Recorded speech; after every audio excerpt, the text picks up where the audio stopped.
તો મોરબીમાં સાવરની પાળમાં રહીશોની મહાનગરપાલિકામાં રજૂઆત। સાવરની પાળના રહીશો મહાનગરપાલિકા કચેરીએ પહોંચ્યા હતા। 300થી વધુ મકાનનું ડિમોલિશન અટકાવવાની માંગ કરવામાં આવી હતી। ચોમાસા બાદ મકાન ખાલી કરવાની તૈયારી દર્શાવી હતી। આવાસ યોજનામાં મકાન ફાળવવાની માંગ ઉઠી છે।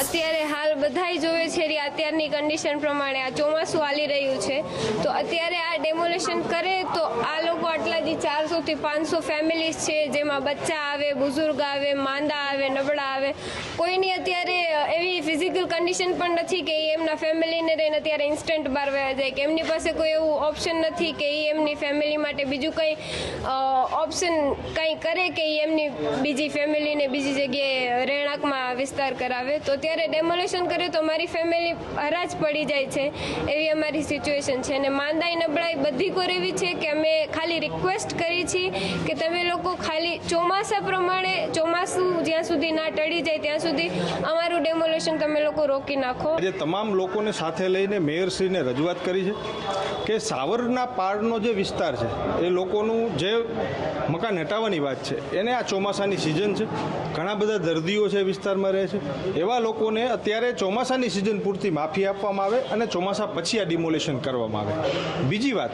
કે જે આવાસ યોજનામાં રાજ્ય સરકાર શ્રી દ્વારા કરોડો રૂપિયાના ખર્ચે આવાસ યોજના બની, એ આવાસ યોજના અત્યારે ખાલીખમ પડેલી છે, તો એની અંદર ખરેખર આવા લાભાર્થીઓને લાભ મળે તો ક્યાંક ને ક્યાંક જે આવાસ યોજનાનું સ્વપ્ન સાકાર થયું હોય એવું ગણાશે।